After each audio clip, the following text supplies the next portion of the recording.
Auto expo 2020 के दौरान Tata Motors ने अपने पवेलियन में एक नया कॉन्सेप्ट पेश किया था, जो कि एक मिनी एसयूवी था जिसका नाम था टाटा HVX। लोग बेसब्री से इंतजार कर रहे थे कि कब भारतीय सड़कों पर ये गाड़ी प्रोडक्शन मॉडल के तौर पर दिखाई देने लगे और हम इसे खरीदें। बट टाटा HVX कॉन्सेप्ट तो नहीं आया, लेकिन टाटा की पंच जरूर आ गई है। तो दोस्तों, मैं हूं अंकित दुबे, आप देख रहे हैं NBT ऑटो और ये है टाटा पंच।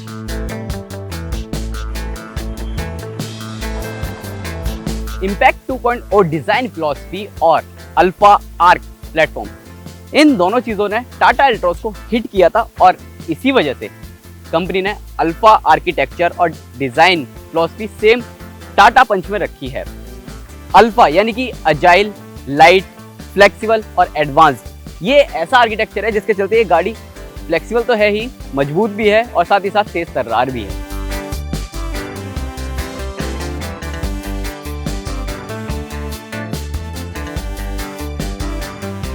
डिजाइन की बात करें तो पंच पूरी तरह एसयूवी स्टांस के साथ आती है। Flat concave bonnet, split headlamp layout के साथ LED day time running lights और प्रोजेक्टर हेडलैम्प इसे बेबी सफारी और हैरियर का लुक देते हैं। ग्लॉस ब्लैक ग्रिल देखकर आपको नेक्सॉन की याद आ जाएगी और इसी में हॉर्न के लिए दी गई ट्राई एरो शेप्ड से बना गैप कुछ लोगों को अटपटा लग सकता है। आपको कैसा लग रहा है कमेंट सेक्शन में जरूर बताएं। फ्रंट बम्पर पर ब्लैक प्लास्टिक का इस्तेमाल हुआ है और इसमें बड़े एयरडैम ट्राई एरो डिजाइन एलिमेंट्स के साथ आते हैं। साइड से दिखने में भी पंच काफी स्मार्ट लग रही है और इसमें 16 इंच के डायमंड कट एलॉय व्हील्स मिलते हैं। मैसिव व्हील आर्च आप यहाँ देख सकते हैं और थिक साइड क्लैडिंग देखने को मिल जाती है। ORVM ये आपको पियानो ब्लैक फिनिश में मिल जाता है। डुअल टोन कलर है तो जाहिर सी बात है कंपनी ने डुअल टोन के तौर पर पियानो ब्लैक फिनिश का इस्तेमाल किया। इसके अलावा C pillar mounted door handles मिल जाते हैं और ये दरवाजे देख रहे हो ना आप, सेम अल्ट्रोज की तरह ही 90 डिग्री ओपन होते हैं। तो कैसा लग रहा है आपको साइड प्रोफाइल और इसका डोर हैंडल्स जो कि 90 डिग्री ओपन हो जाते हैं। इसके अलावा रियर प्रोफाइल की बात करें तो काफी बढ़िया LED टेल लाइट्स मिल जाती है जो कि आगे की तरफ जा रही है, जैसे कि मैंने आपको बताया। इसके अलावा पंच यहाँ पर लिखा हुआ देखने को मिल जाता है। हालांकि वेरिएंट कौन सा है इस बारे में आपको जानकारी नहीं मिलती है। टाटा का लोगो मिल जाता है, रियर व्यू कैमरा इसमें मिल जाता है, 2 पार्किंग सेंसर्स आपको मिल जाते हैं, टॉप वेरिएंट है।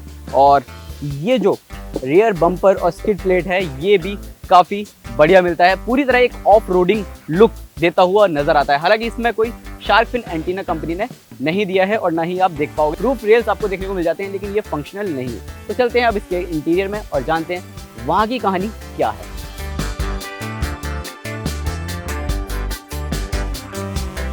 टाटा पंच में बैठते ही आपको प्रॉपर एसयूवी तो फील होता ही है और साथ ही साथ आपको हैचबैक जैसा भी फील होता है। कंपनी ने इसमें ग्रेनाइट ब्लैक के साथ ग्लेशियर ग्रे इंसर्ट्स का इस्तेमाल किया है जो कि प्रीमियम लग रहा है और काफी रफ लुक भी ये देता हुआ नजर आ रहा है।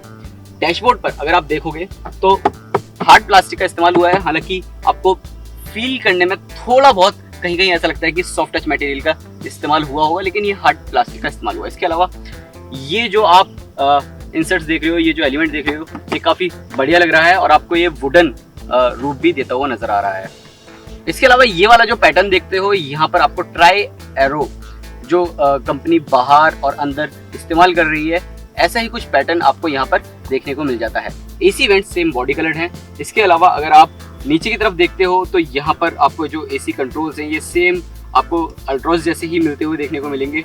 इसके अलावा और नीचे की तरफ आप देखते हो तो यहाँ पर आपको USB सॉकेट मिल जाता है। 7 इंच का टच स्क्रीन इंफोटेनमेंट सिस्टम मिलता है जो कि हार्मन का है और हार्मन के इसमें स्पीकर्स भी मिलते हैं। इसके अलावा इसमें कंपनी ने IRA टेक्नोलॉजी भी दी है जो कि कनेक्टेड फीचर्स के साथ आती है। एप्पल कारप्ले और एंड्रॉइड ऑटो सिस्टम इसमें कंपनी ऑफर ऑलरेडी कर ही रही है। स्टोरेज स्पेस की बात करें तो जैसे कि कंपनी कह रही है कि SUV प्लस हैचबैक, तो ऐसा ही कंपनी ने इसमें SUV का जो U है यानी कि यूटिलिटी, इसमें काफी जोर दिया है और यहाँ पर बड़ा सा स्टोरेज स्पेस मिल जाता है। आप फोन रख सकते हैं, एक नहीं 2-3 फोन रख सकते हैं आप एक साथ। यहाँ पर भी आप अपने कुछ कॉइन्स वगैरह रख सकते हैं। 12 वोल्ट का यहाँ पर आपको सॉकेट मिल जाता है। यहाँ 2 कप होल्डर्स मिल जाते हैं और साइड में भी आप 1-1 लीटर की पानी की बोतल रख सकते हैं इजीली। इसके अलावा यहाँ पर भी आपको थोड़ा बहुत स्पेस मिल जाता है कॉइन्स वगैरह रखने के लिए। स्टीयरिंग व्हील की बात करें तो यहाँ पर कंपनी ने लेदर का इस्तेमाल किया है। स्टीयरिंग माउंटेड कंट्रोल्स मिल जाते हैं, क्रूज कंट्रोल मिल जाता है, ट्रैक्शन कंट्रोल मिल जाता है। ये जो 7 इंच का इंस्ट्रूमेंट क्लस्टर है ये आपको सेम अल्ट्रॉस की याद दिलाएगा, टाटा हैरियर की याद दिलाएगा, सफारी की याद दिलाएगा। इसके अलावा अगर आप गियर नॉब पर देखेंगे तो यहाँ पर भी कंपनी ने लेदर का थोड़ा सा इस्तेमाल किया है। सीट्स की बात करें तो इन सीट्स का जो पैटर्न है वहाँ पर भी ट्राई एरो कंपनी ने इस्तेमाल किया है। सीट की जो पोजीशन है वो भी हाई मिलती है और चलाते हुए मैं आपको बताऊंगा कि यहाँ से विजिबिलिटी कैसी दिखती है। इसके अलावा आप चलते हैं पीछे की तरफ और देखते हैं वहाँ की कहानी क्या है। हाँ, ग्लव बॉक्स मैं आपको बता दूं एक फुल ग्लव बॉक्स है और इसमें काफ़ी अच्छा खासा स्टोरेज स्पेस मिल जाता है। तो चलते हैं आप पीछे और देखते हैं वहाँ की कहानी क्या है। टाटा पंच के जैसे ही आप रेयर सीटों पर आते हैं तो यहाँ आपको भरपूर स्पेस तो मिल जाता है, प्रॉपर एरी फील तो होता है, लेकिन फीचर्स की काफ़ी कमी महसूस होती है।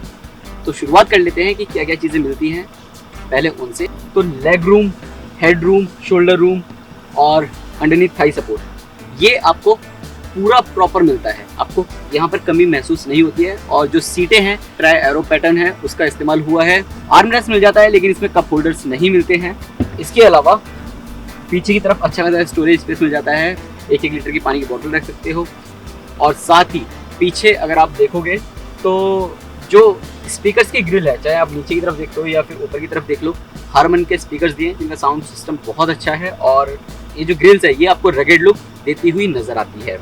तो अब क्या क्या चीज़ें नहीं मिलती हैं वो मैं आपको बता देता हूँ। सबसे पहले तो एसी वेंट्स जो कि रेयर पैसेंजर्स के लिए नहीं मिलता है, क्योंकि मुझे लगता है कि एक बड़ा मिस है। और साथ ही रेयर पैसेंजर के लिए कंपनी ने कोई भी यूएसबी सॉकेट नहीं दिया है, तो जो भी पीछे बैठकर व्यक्ति फ़ोन चार्ज करेगा उसे अपना फ़ोन आगे लगाना पड़ेगा। इसके अलावा अगर हम देखें तो यहाँ पर कंपनी ने सनरूफ का विकल्प भी नहीं दिया है। ओवरऑल अगर हम देखें तो सीट का जो कंफर्ट है वो बढ़िया है, फीचर्स की थोड़ी सी कमी महसूस होती है।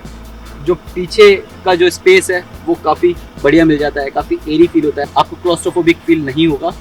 और जैसे कि मैंने बताया एडजस्टेबल हेडरेस्ट है, तो आपको हेडरेस्ट भी एडजस्टेबल मिल जाता है, आप अपने सर के हिसाब से अपनी हाइट के हिसाब से इन्हें एडजस्ट कर सकते हैं। तो अब चलते हैं इसकी ड्राइव पर और जानते हैं कि इसके इंजन की परफॉर्मेंस कैसी है, इसकी ड्राइव क्वालिटी कैसी है, राइड क्वालिटी कैसी है।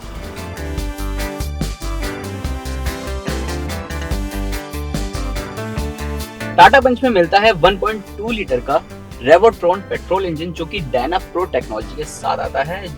और इस टेक्नोलॉजी के चलते इस गाड़ी में लो एंड टॉर्क बढ़िया मिलता है। इसके अलावा इसमें आपको पंची परफॉर्मेंस भी देखने को मिल जाती है। हालांकि हाई रेव्स पर ये आपको थोड़ी सी अंडर पावर जरूर नजर आती है as compare to Altroz petrol. और देखा जाए ये जो इंजन है ये 86 PS की पावर देता है और 113 न्यूटन मीटर का टॉर्क जनरेट करता है।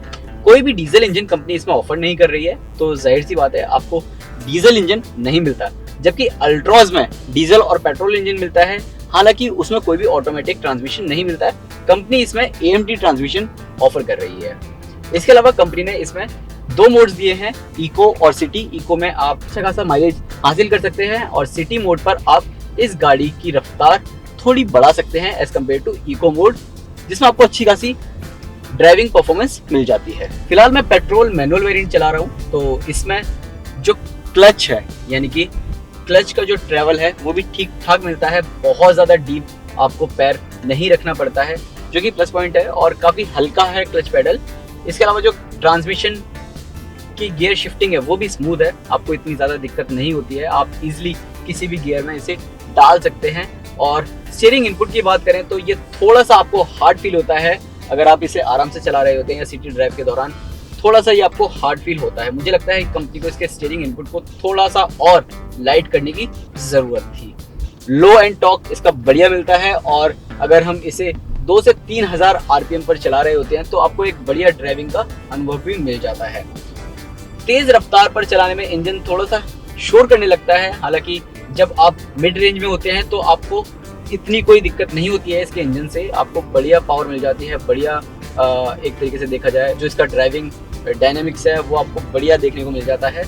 विजिबिलिटी की बात करें तो चारों तरफ से आपको बढ़िया विजिबिलिटी मिल जाती है और पंच की सीटिंग पोजीशन हाई है तो आपको बोनेट भी इजीली दिख जाता है, चलाने में कोई परेशानी नहीं होती है। ओवरव्यू का साइज भी बढ़िया मिलता है, आपको साइड से आ रही गाड़ियां भी इजीली दिख जाती हैं, कहीं से भी ब्लाइंड स्पॉट जैसी समस्या मुझे तो अभी तक देखने को नहीं मिली है। टाटा पंच के इंजन के साथ एक खास बात यह है कि कंपनी ने इसमें स्मार्ट हाइब्रिड सिस्टम भी दिया है। जी हाँ, स्टार्ट स्टॉप सिस्टम जिसे आप कहते हैं, और इसके जरिए पंच की फ्यूल एफिशिएंसी थोड़ी और बढ़ जाती है। यानी कि अगर आप ट्रैफिक में इस गाड़ी को रोकते हैं तो जाहिर सी बात है ये गाड़ी अपने आप बंद हो जाती है, और जैसे ही आप चलना स्टार्ट करते हैं तो ये गाड़ी अपने आप स्टार्ट हो जाती है। AMT यानी कि ऑटोमेटेड मैनुअल ट्रांसमिशन के साथ पेट्रोल इंजन की परफॉर्मेंस इतनी ज़्यादा अच्छी नहीं लगी जितनी मैनुअल ट्रांसमिशन के साथ मुझे लगी है। इतना ही नहीं, अगर AMT के साथ आप क्विक स्पीड चाहते हैं तो गियर्स बीच में अटकते हुए दिखाई देते हैं। राइड क्वालिटी की बात करें तो सिटी में आपको ये गाड़ी काफ़ी खुश रखती है। छोटे क्या बड़े बड़े स्पीड ब्रेकर्स और गड्ढे से भी ये आसानी से निकल जाती है। ऊबड़ खाबड़ सड़कों पर आपको ज़्यादा झटके नहीं मिलेंगे, सस्पेंशन काफ़ी बैलेंस्ड है और आप इस गाड़ी से अच्छी खासी ऑफ-रोडिंग भी कर सकते हैं। अच्छी खासी का मतलब 4x2 में जिस लेवल तक की हो सकती है उस लेवल तक हमने इसे ऑफ रोड ट्रैक पर चलाया, जहां पंच की ऑफ रोडिंग ने हमें बेहद खुश किया। इस ऑफ रोडिंग के बाद मैं कह सकता हूं कि पंच को आप बेहद खराब रास्तों से आसानी से लेकर जा सकते हैं। 187 mm ग्राउंड क्लियरेंस के साथ 20.3 डिग्री का अप्रोच एंगल मिलता है और 37.6 डिग्री का डिपार्चर एंगल मिलता है, जो कि एक मिनी SUV के लिए ऑफ रोडिंग के लिहाज से एकदम बढ़िया है। ओवरऑल ऑफ रोडिंग परफॉर्मेंस के बाद साफ दिख रहा है कि गाड़ी की स्टेबिलिटी ने बड़ी बड़ी SUV को चुनौती दे दी है। टाटा पंच वाकई सेगमेंट में एक पंच है, और इस गाड़ी के हैचबैक डिजाइन के साथ SUV लुक काफी बढ़िया लग रहा है। पेट्रोल इंजन की परफॉर्मेंस अच्छी है, खासकर मैनुअल ट्रांसमिशन के साथ। ऑटोमेटिक में आपको इतनी ज्यादा अच्छी नहीं लगेगी, मुझे तो नहीं लगी है, आप चलाओगे तो शायद से हो सकता है आपके वर्डिक्ट्स अलग हो। इस गाड़ी का डिजाइन मुझे ठीक ठाक लगा है, हालांकि जो गाड़ी की फिट एंड फिनिश है वो मुझे इतनी ज्यादा पसंद नहीं आई है। आपको कैसी लगी आप कमेंट सेक्शन में जरूर बताएं, और साथ ही अपने उन दोस्तों से भी ये वीडियो जरूर शेयर करें जो कि टाटा पंच के बारे में डिटेल रिव्यू चाहते हैं। इस गाड़ी की ऑफ-रोडिंग कैपेबिलिटीज अच्छी है। भारतीय बाजार में इस गाड़ी की एक्सपेक्टेड कीमत की बात करें तो वो शुरू हो सकती है 5.5 लाख रुपए से लेकर, जो कि जा सकती है 8.5 लाख रुपए एक्स शोरूम तक। तो दोस्तों, आपने NBT को सब्सक्राइब नहीं किया है तो जरूर करें। तब तक के लिए सुरक्षित रहें, सीट बेल्ट पहने, हेलमेट पहने।